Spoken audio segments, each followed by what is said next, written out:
everybody. So I'm going to do, whoops, where'd it go? Hold on.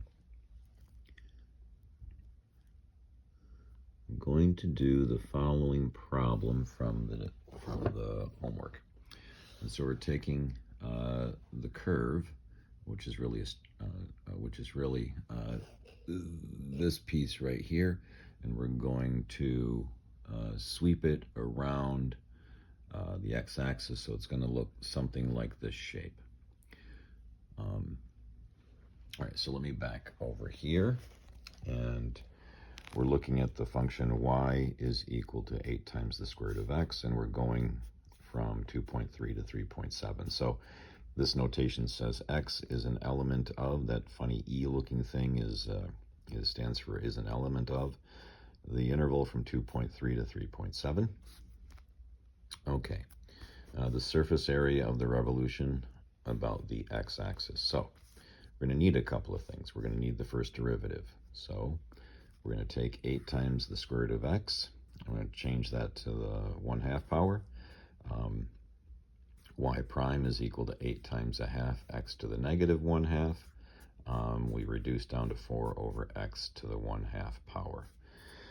We need that because our formula basically reads 2 pi times the radius, and that's our function value, times the square root of 1 plus the first derivative squared, and then dx.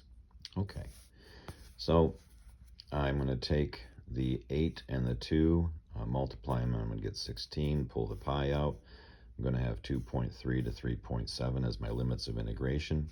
This is a way to do it, it is not the way to do it.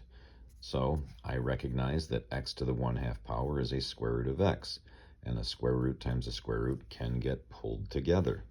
And so this really becomes the square root of x times 1 plus 16 over x. Now you may say, where's the 16 over x coming from? Well, let's travel back here.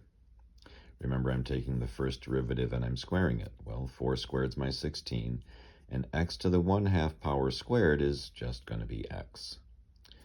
So we're back over here now.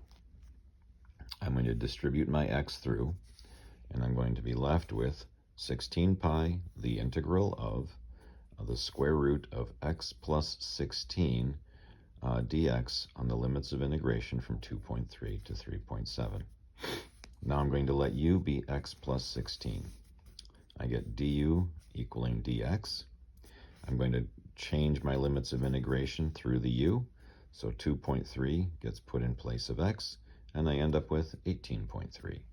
3.7 gets put in place of x, and now I have 19.7.